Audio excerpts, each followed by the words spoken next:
ये अब्दुल एक गाड़ी लेकर जाता है ना, स्कूल जाने के क्रम में औसत चाल को 20 किलोमीटर प्रति घंटा पाता है। जब वो एक बार गाड़ी लेकर जाता है स्कूल में तो चाल जो है 20 किलोमीटर प्रति घंटा होती है। संभव है बच्चों को लेकर जा रहा हो स्कूल, है ना, अपने बस स्टॉप से, तो उसकी जो चाल है औसत चाल उस समय, है ना, थोड़ी भीड़ भाड़ ज़्यादा है तो 20 किलोमीटर पर आवर उसकी औसत चाल को वो पाता है। और जब वापस लौटता है तो लौटते समय थोड़ी भीड़ भाड़ कम होती है तो वो उसकी औसत चाल 40 किलोमीटर प्रति घंटा है। मतलब जाने में औसत चाल 20 किलोमीटर प्रति घंटा है, थोड़ा धीमे जा रहा है, लेकिन वो आने में उसकी औसत चाल 30 किलोमीटर प्रति घंटा है, मतलब भीड़ कम है तो थोड़ा वो तेज़ी से आ रहा है। तो अब्दुल की इस पूरी यात्रा में उसकी औसत चाल क्या होगी? ये भी एनसीईआरटी का अभ्यास प्रश्न क्रमांक 3 है, अध्याय 8 का, और ये 11th में भी आपको फिजिक्स में यूजफुल रहेगा।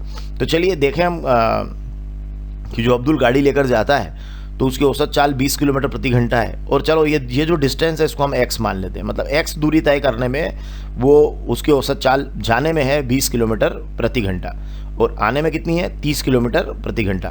तो ये अब्दुल जब स्कूल की ओर चले तो देखिए ये 20 किलोमीटर प्रति घंटा की चाल से चले, और जब ये वापस आएंगे तो ये थोड़ा तेज़ी से, देखिए आप ये 30 किलोमीटर प्रति घंटा की चाल से आ रहे हैं और इनकी औसत चाल आपसे पूछी गई है। तो आपने बस स्टॉप और स्कूल की दूरी कितनी मान ली? x किलोमीटर मान ली, ठीक है। तो अब जब अब्दुल जा रहे हैं, पहले जाने की बात कर लेते हैं फिर आने की करेंगे, ठीक है, क्योंकि औसत चाल दी है जाने की। तो जो औसत चाल का जो सूत्र हमारा होता है, चाल बराबर होता है दूरी बटे समय। अगर औसत चाल होती है तो सारी दूरियां जितनी भी तय की है वो और जितना समय लगा है वो, तो ये जाने में औसत चाल हो गई तय की गई कुल दूरी बटे कुल समयावधि, ठीक है। जब भी आप औसत चाल की गणना करते हैं तो ये औसत चाल का यही सूत्र रहेगा। चाल का आप तो याद रख लीजिए दूरी बटे समय।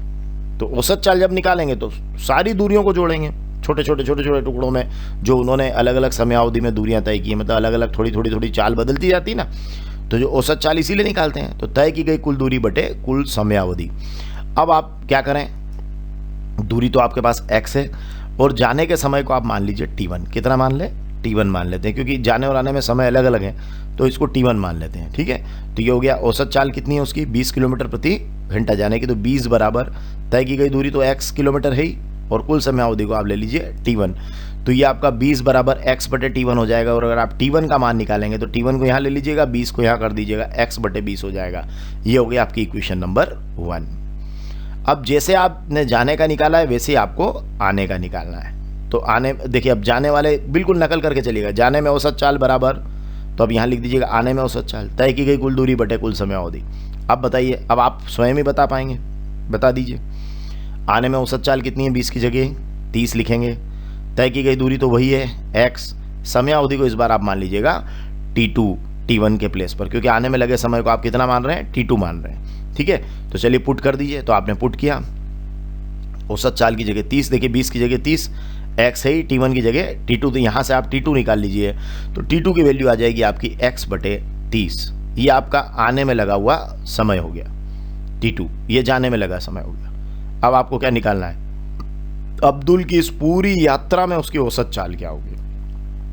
पूरी यात्रा की औसत चाल, वही फार्मूला वापस लगाएंगे तीसरी बार, जाने और आने नहीं। अब मैं लिख रहा हूं पूरी यात्रा में औसत चाल बराबर पूरी यात्रा में तय की गई दूरी और पूरी यात्रा में कुल जो लगी समयावधि है वो। तो पूरी यात्रा की औसत चाल आपको निकालना है, ठीक है। अब देखिए तय की गई कुल दूरी, तो x तो जाना और x ही आना, कितना हो गया? x plus x। कुल समय जाने का t1, आने का t2, t1 प्लस t2। अब कुछ नहीं करना है, सिंपल मैथमेटिक्स स्टार्ट हो गया, वैल्यू पुट करते जाइए। x और x कितना हो गया? देखिए आप, x और x हो गया 2x, t1 का मान x अपान 20, t2 का मान x अपान 30, ठीक है। अब देखिए क्या करेंगे, अगर इसके बाद आप देखते हैं तो वेरी सिंपल, देखिए आप नीचे आप ले लीजिए LCM, तो 30 और 20 है ना, तो ये हो गया 60, ठीक है। 60 इसका LCM में कितना आ रहा है? 60 आ रहा है। तो 60 में 20 का भाग लगाई तो 3 आएगा, तो ये हो जाएगा 3x।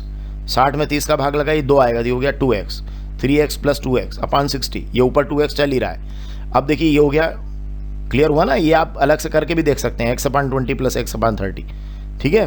तो ये आपका इसका 60 होगा और फिर ये 2x और ये बन जाएगा 3x और प्लस 2x अपान 60। अब 60 को ऊपर ले लीजिए आप, तो ये हो जाएगा 120x और 3x और 2x हो गए 5x। और ये x से x कैंसिल हुआ और 120 में जब आप 5 का भाग लगाएंगे तो ये आएगा 24 किलोमीटर प्रति घंटा। और ये अगर मान लीजिए, देखिए एनसीईआरटी की इंग्लिश मीडियम की बुक में यहाँ 30 किलोमीटर पर आवर लिखा है, हिंदी मीडियम की बुक में 40 किलोमीटर पर आवर लिखा है। अगर 40 किलोमीटर पर आवर से करेंगे तो आंसर आपका यहाँ पे चेंज हो जाएगा। इस बात का जरूर आप ध्यान रखिएगा।